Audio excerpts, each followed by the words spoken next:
こんにちは、こんばんは。ようこそタットチャンネルへ。いつもご視聴いただきありがとうございます。今回はローバー系シリーズ乗りの方で気にされて見える方が多い点、オイルサンプフォームと水温上昇問題についてお話しします。では最後までごゆっくりどうぞ。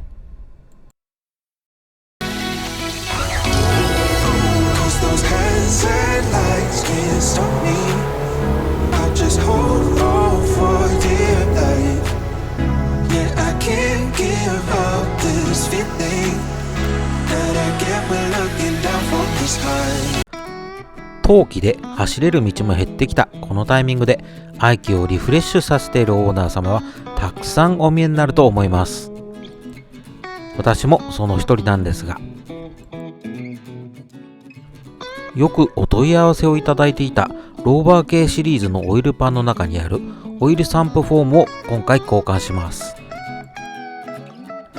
2、3年で必ず交換しなきゃならないとか、ウェットサンプをやめドライサンプに交換した方がいいとか、いろいろネットには情報が出ていますよね。調べれば調べるほど気になってくると思います。そこで自分のセブンの状態を見ていただければ参考になるかと思い、主治医には交換するレベルじゃないと思うよと言われましたが、無理言って交換していただきました。いつもありがとうございます。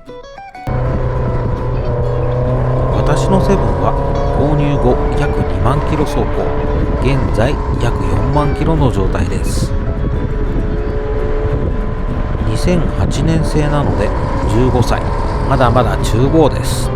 とはいえ15年。前のオーナー様がどういう状態で乗られていたかは分かりませんが、キワ商会さんで新車購入され、メンテナンスもきっちりやられていたとは伺っています。皆さん、オイル交換ってどれぐらいの頻度でやられていますか？3000キロ、5000キロ、そんなのしていないよって人はいないと思いますが、私のローバーケース1800のエンジンはいろいろな車に搭載されています。もともとは乗用車用に開発された排気量 1.4 リッターが基本で、ストロークを伸ばすことにより 1.8 リッターにパワーアップしたエンジンです。アルミで非常に軽いので解凍性が良く、軽い吹き上がりが気に入っています。有名なところで言うとエリーゼなどにも搭載されていますが、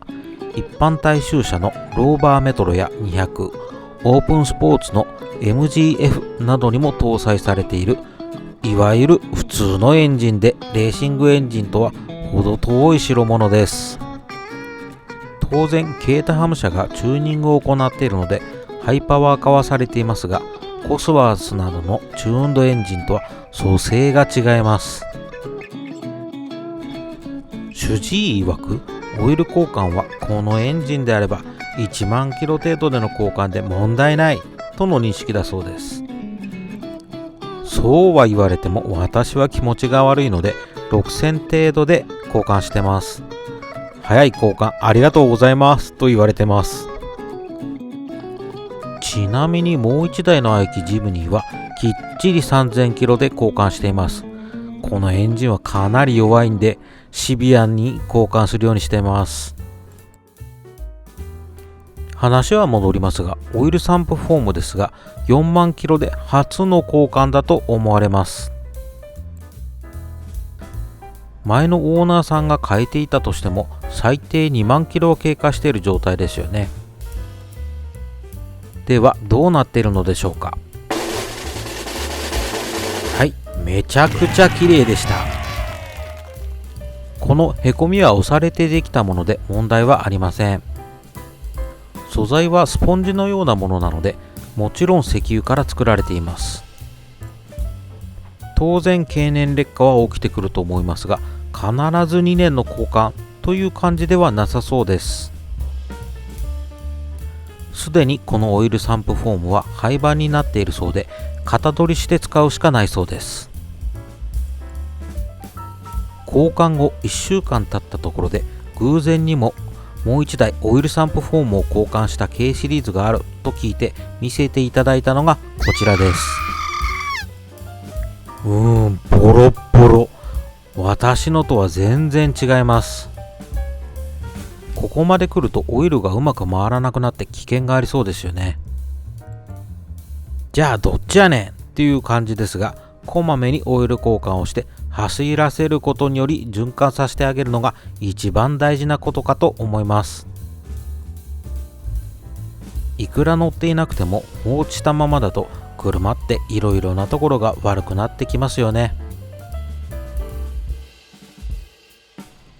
このオイルサンプフォームもその中の一つで、私のように仮走行でも全然悪くなっていなかったりします。適度に乗って車の状態を気にかけてあげるのが一番いいっていうことなんでしょうか。オイルサンプフォームを悪く捉えられる方もおられると思いますが、カーブなどで油面を安定させる意味で言うと非常に効果があるパーツだとは思います。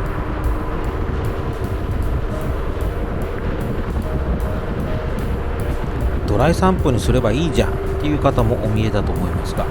重くなったりメンテの部分で苦労すると思うんです。サーキットメインでグリグリにタイヤ溶かして走る方は変えた方がいいかもしれませんが、峠を走ったりたまのサーキット走行なら全然ウェットサンプでいい気がします。こういった知識は入れておいて気にしすぎるのも体に悪いので、こまめなチェックをしながら古い車を楽しんでいきましょう。今回これと合わせて昨年の水トラブル対策を講じていただきました。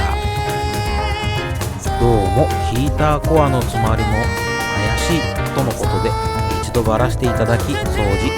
体幹の無理な曲げのあるところなどを作り直していただきました。見た目は全然変わらないのでいじった感がないのが少し寂しいですが、これでひとまず安心して走り回りますよ。ダットチャンネルは車バカな私が大好きな車に乗って西へ東へと走り回っています。ツーリングスポット、カーイベント、キャンプ場情報を毎週金曜日に配信しています。車好き、キャンプ好き、週末どこに行こうと悩んでいる方、ぜひチャンネル登録をして参考にしてください。この動画が面白いと思ったら高評価ボタンもポチッとよろしくメカドッグ。ではまたどこかの道でお会いしましょう。最後までご視聴いただきありがとうございました。